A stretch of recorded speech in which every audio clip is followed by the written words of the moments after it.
Hey everyone, welcome back to my channel. आज हम शुरू करेंगे क्लास 9 मैथ्स का पहला और इम्पोर्टेंट चैप्टर जो कि है नंबर सिस्टम।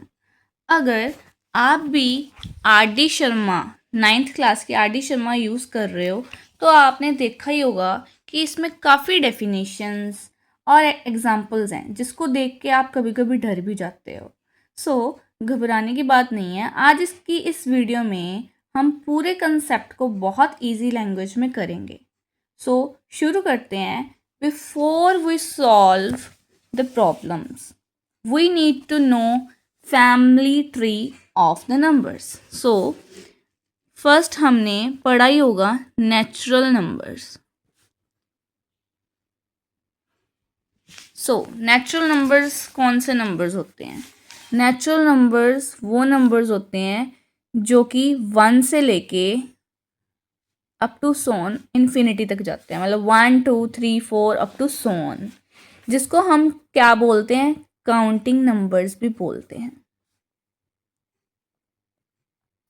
और इसको हम डिनोट किससे करते हैं? It is denoted by capital N. Okay, so second हमने पढ़ा हुआ है होल नंबर्स। होल नंबर्स कौन से नंबर्स होते हैं? होल नंबर्स वो होते हैं जो कि नेचुरल नंबर्स प्लस ज़ीरो, मतलब 0 1 2 अप टू सोन, जो कि नेचुरल नंबर्स भी होते हैं और उसमें क्या ऐड हो जाता है? ज़ीरो हो जाता है ऐड। इसको हम डिनोट किससे करते हैं? It is denoted by capital W। उसके बाद पढ़ा हुआ है हमने इंटीजर्स। इंटीजर्स कौन से नंबर्स होते हैं? इंटीजर्स वो नंबर्स होते हैं जो कि इंक्लूड क्या क्या करते हैं? Positive numbers, negative numbers and zero. मतलब ज़ीरो तो होता ही है, positive 1 2 3 up to so on, इधर से negative -1 -2 -3 up to so on. इसको हम डिनोट करते हैं कैपिटल Z से। उसके बाद क्या आता है हमारे पास? Rational number. अब रैशनल नंबर क्या होता है? So this is the heart of chapter 1। According to R D Sharma, rational number क्या होता है? Rational number are numbers which can be written as P by Q form। जो रैशनल नंबर्स होते हैं हम उसको P by Q फॉर्म में लिखते हैं। एंड P एंड Q क्या होते हैं? इंटीजर्स होते हैं। इंटीजर्स में मैंने बताया हुआ है क्या आ जाता है? ज़ीरो भी आता है, पॉजिटिव और नेगेटिव नंबर्स भी आते हैं। सो P और Q जो हैं वो इंटीजर्स हो सकते हैं, नेगेटिव भी हो सकते हैं, पॉजिटिव भी हो सकते हैं। बट इसमें एक कंडीशन है, जो Q है वो ज़ीरो नहीं हो सकता। So why Q can't be zero. अब आप सोच रहे होंगे ज़ीरो क्यों नहीं होता Q? Why Q can't be zero? Because division by 0 is undefined in mathematics।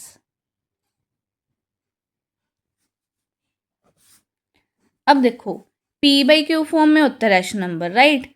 अब Q कह रहे हैं कि ज़ीरो नहीं होगा। क्यों नहीं होगा? अगर कोई नंबर है, 3 लगा लो, 3 को हम डिवाइड करेंगे ज़ीरो के साथ, सो इसका क्या आंसर आएगा? अनडिफाइंड ही आएगा। तो जो ये है इसको हम रैशनल नंबर नहीं काउंट करते। So any number divide by 0 is undefined in mathematics। So one of the first things you face in exercise is identifying rational numbers। So हम कहेंगे जो ज़ीरो है वो क्या रैशनल नंबर है? Yes, because we can write it as 0/1। अब हमारी क्या है, रैशनल नंबर्स जो हैं, ठीक है, वो p/q फॉर्म ही है ना, तो 0/1 लिखेंगे तो आंसर तो 0 ही आएगा। सो 0/1 क्या है, रैशनल नंबर है। या फिर हम लिख सकते हैं 0/5, वो भी रैशनल नंबर है। 0/4 वो भी रैशनल नंबर है। और क्या चीज़ है जो एवरी इंटीजर, हर इंटीजर रैशनल नंबर होता है। फॉर एग्जाम्पल -3 लगा लो। -3 को हम कैसे लिख सकते हैं, -3/1 लिख सकते हैं। ये p/q फॉर्म भी होगी और इसको हम क्या बोलेंगे, रैशनल नंबर बोलेंगे। ये तो हो गया नेगेटिव इंटीजर। और पॉजिटिव ले लो 5, इसको हम कैसे लिखेंगे, 5/1, ये भी रैशनल नंबर है। So every integer is a rational number. So हमारे पास एक्सरसाइज 1.1 में किस तरह के क्वेश्चन आएंगे। So look at this problem, find n rational numbers between two given numbers. अब हमने n रैशनल नंबर्स फाइंड करने हैं।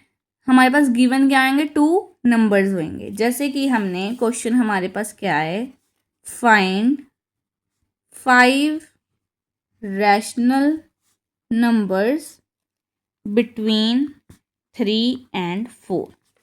अब हमारे पास क्वेश्चन क्या है, हमने 5 रैशनल नंबर्स फाइंड करने हैं। गिवन नंबर्स कौन कौन से हैं हमारे पास, 3 and 4। सो हमारे पास स्टेप 1 क्या होगा, वी नीड 5 नंबर्स, राइट। अब उन्होंने बोला है फाइंड 5 रैशनल नंबर्स ना, सो वी नीड 5 नंबर्स। हमने क्या ले लेना है, n+1। सो जो कि है 5 रैशनल नंबर्स निकालने हैं। सो हमने n की जगह जो नंबर हमने निकालने हैं वो पुट कर देना है, 5+1, जो कि आंसर क्या आ गया, 6। 5 को प्लस करेंगे 1 के साथ, आंसर आएगा 6। सो स्टेप 2 क्या है हमारे पास, स्टेप 2 में क्या करना है, हमने multiply numerator and denominator of both numbers by 6। अब हमने स्टेप 2 में क्या करना है, जो 2 नंबर्स हमने हमारे गिवन है 3 and 4, उसको हमने मल्टीप्लाई किससे करना है, जो हमने n+1 लिया था, 6 आया था ना आंसर, उसके साथ मल्टीप्लाई करना है और डिनोमिनेटर में भी 6 के साथ मल्टीप्लाई करना है। सो फर्स्ट नंबर हमारे पास क्या है, 3 को क्या करेंगे हम, मल्टीप्लाई बाय 6, डिनोमिनेटर में भी 6। 3 6 18/6। तो फर्स्ट नंबर तो 3 था। सेकेंड नंबर हमारे पास कौन सा था, 4। 4 = 4 इंटू किसके साथ मल्टीप्लाई करना है हमने, 6 के साथ, 4 × 6/6। 6 4 24/6। सो स्टेप 3 हमारे पास क्या आएगा, स्टेप 3 में हमने जस्ट क्या कर देना है, फिल कर देना है इन दी गैप। सो 18/6 है और 24/6 है, जो इन दोनों के बीच में नंबर्स आ रहे हैं हमने क्या करना है, फिल कर देना है। 18 के बाद क्या आता है, 19, अपॉन में क्या है, 6, उसके बाद 20/6, देन 21/6, फिर 22/6। कब तक चलना है हमने, 24 के जो पहला नहीं आ जाता नंबर, 23/6। ये जो नंबर्स हैं इन दोनों के बीच वाले नंबर्स हैं, जो कि हमारे क्या आ गए, 5 rational numbers, 19 20 21 22 and 23/6। So this is your answer. So in next video we will represent rational numbers on number line, and we will tackle irrational numbers and how to represent that on number line. If this helped you clear your basics, Hit that like button and subscribe so you don't miss part 2. Comment below if you have a specific questions from exercise 1.1 that you want me to solve. Happy studying!